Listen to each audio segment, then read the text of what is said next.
સુરતમાં એકતરફી પ્રેમમાં કાપોદ્રાનો યુવક 16 વર્ષીય સગીરાનું કામ હોવાનું જણાવી અપહરણ કરી ગયો હતો.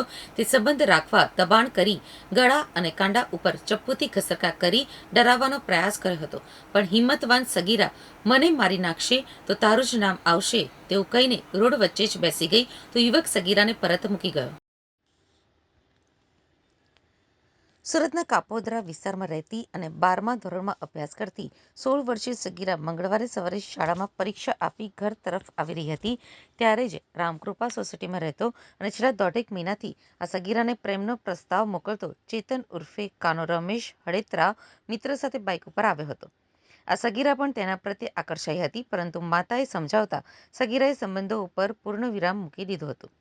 અગત્યની વાત કરવા માંગતો હોવાનું જણાવી ચેતન સગીરાને નહેરવાળા રસ્તે મેરડી માતાના મંદિર તરફ લઈ ગયો હતો.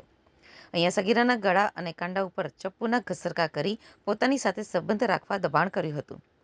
છેલ બટાવ યુવકની ડરવાને બદલે સગીરાએ તેનો સામનો કર્યો હતો અને પોતાને મારી નાખશે તો તારું જ નામ આવશે તેમ કહી રસ્તા વચ્ચે જ બેસી જતા આ યુવકના માથા ઉપરથી પ્રેમનું ભૂત ઉતરી ગયું હતું. પરત સોસાયટીના નાકે ઉતારી તે ભાગી ગયો હતો.